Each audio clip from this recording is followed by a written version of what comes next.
Shalom and Shana Tova, a happy and a sweet new year.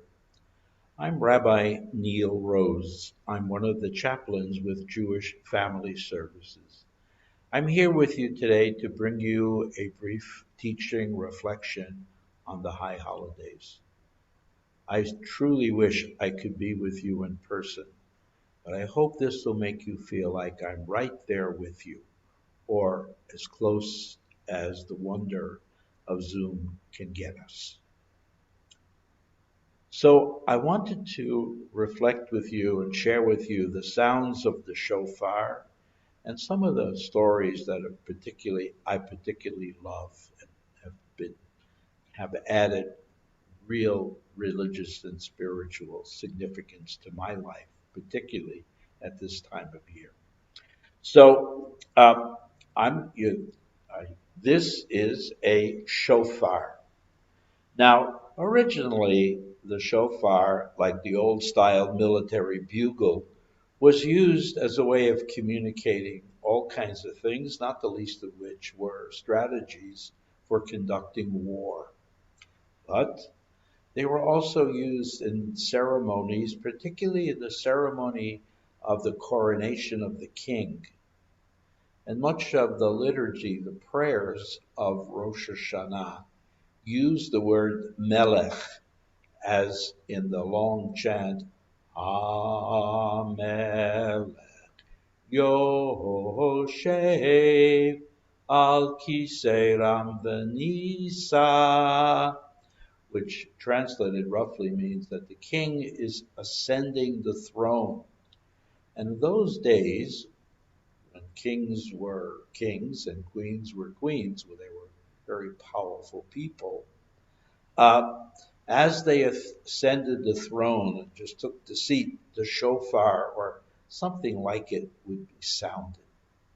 And so when our ancestors thought about God, about the great reality that some call God, they said, well, it's almost like Melech Basav Adam. It's almost like this great thing that we can barely understand or touch.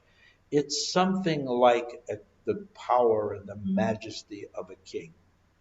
So one of the themes of Rosh Hashanah was that we accept once more God as our king and strive to live godly in a more godly and honest and loving manner.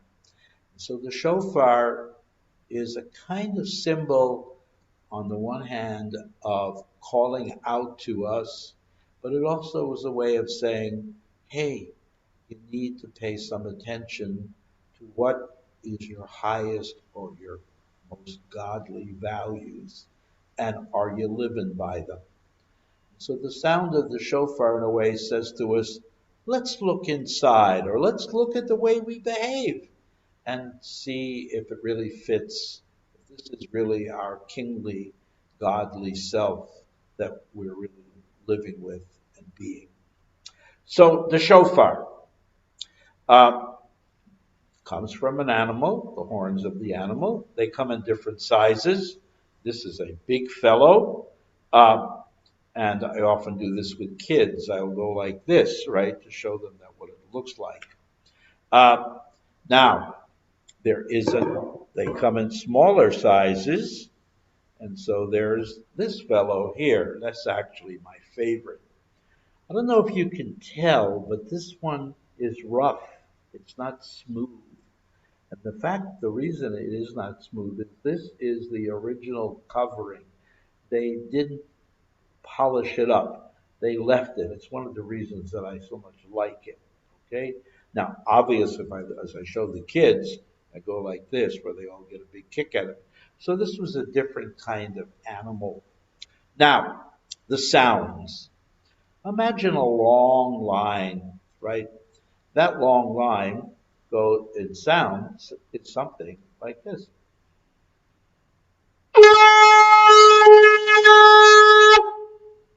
And that's called tekiah. Now, if you take that line and you break it into three parts, I use the word break because in Hebrew it's called shvarim, the broken parts, then you get this, which is supposed to be that long line broken into thirds. And it should sound something like this.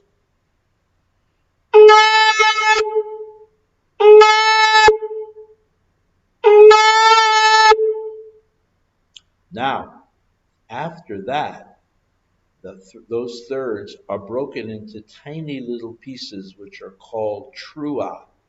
And if you do the math on that, the arithmetic, the fractions, right? There are 9 little pieces that go like something like this.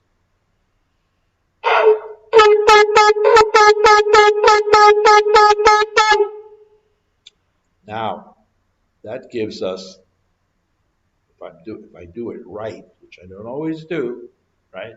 It, each of them is the same length, but they are broken into smaller and smaller pieces. Now, there is one more sound, which really is the one that often kind of goes deeply into our hearts and souls, and that's the tekiah gedola, the very long sound.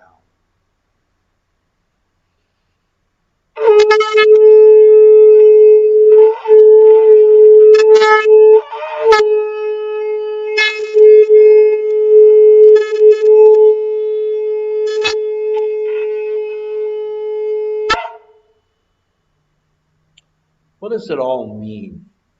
Well, as you can understand over years, we've given different kinds of explanations as to what it means. The one I want to share with you goes like this. There was a great rabbi who was wonderful at telling parables. He was called the Dubner Maggid. And the Dubner Maggid once explained to his congregation, I guess as a Rosh Hashanah sermon, what is all this noise about? He said, well, think about it this way. Young couple get married and they love each other. 1 year goes by and 2 years go by and 3 years go by. And somehow the relationship begins to become less than happy. And then finally, after a long while of they say to each other, maybe we should be adults and realize that this relationship has come to an end. So they begin to process divorce.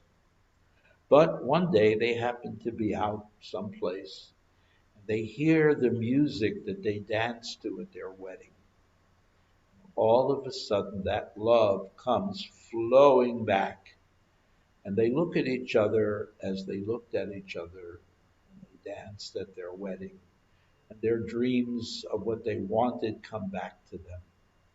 So the Maggid said, the Nimshal, the teaching of that, is that the Shofar reminds us of the kind of people that we always wanted to be, the kind of relationship we wanted to have with God and the world.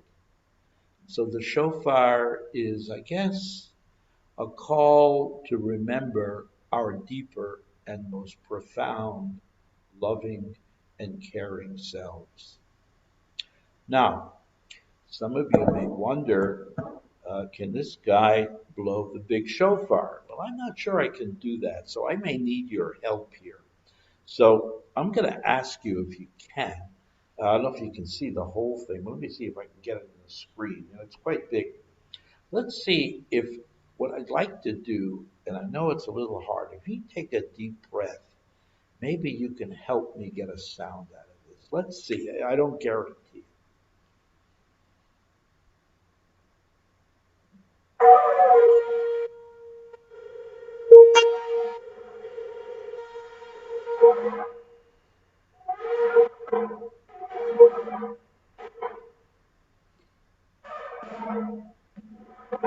Well, so much for that.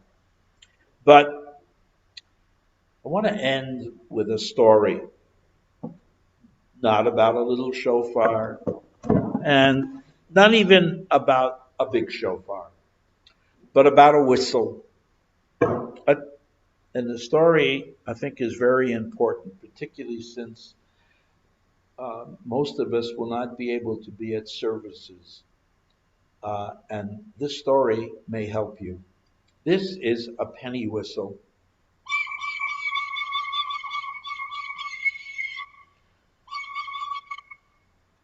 I got this as a birthday present from my friend, the late Peggy Rosenthal. May she rest in peace.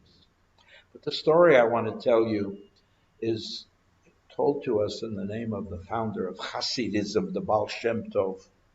And the story was that all the Jews in a little town were in shul. They were in a synagogue for the high holidays. They were praying. And a little shepherd boy came into the synagogue. And he lived, as many Jews in those days lived, far from any place where you could get any kind of schooling. But he wanted to be there on Yom Kippur. And all of a sudden, as everybody was kind of davening away, praying with the kid picked up the thing and he began to play. You know what happens, right? All the adults turn around and say, "Hey kid, stop that." All of a sudden, the Baal Shem, who was the big rabbi, stood up to people and said, "Stop. You don't understand." People said, we don't understand what? The kid's just making noise." He said, "No." He said, "I looked into heaven and I saw that our prayers, sadly, never, they weren't making it into heaven. We just weren't doing it. And all of a sudden, I heard a whistle sound from the little boy's whistle.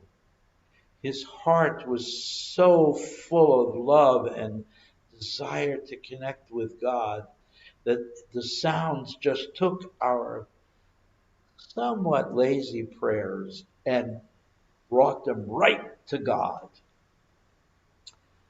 I tell you the story because I know that for many of us we'll miss being in temple or synagogue and listening to the prayers, but we still have within us this energy, the capacity, in whatever way it is.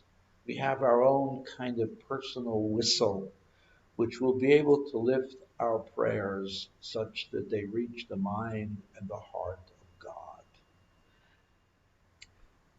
As we close, I'd like to invite each of you to reflect on a sweet Rosh Hashanah, New Year memory, or a time spent with dear friends and family members. So let's pause for a short while as you bring forward in front of your eyes or in your heart a wonderful memory of the past that makes this Rosh Hashanah particularly sweet.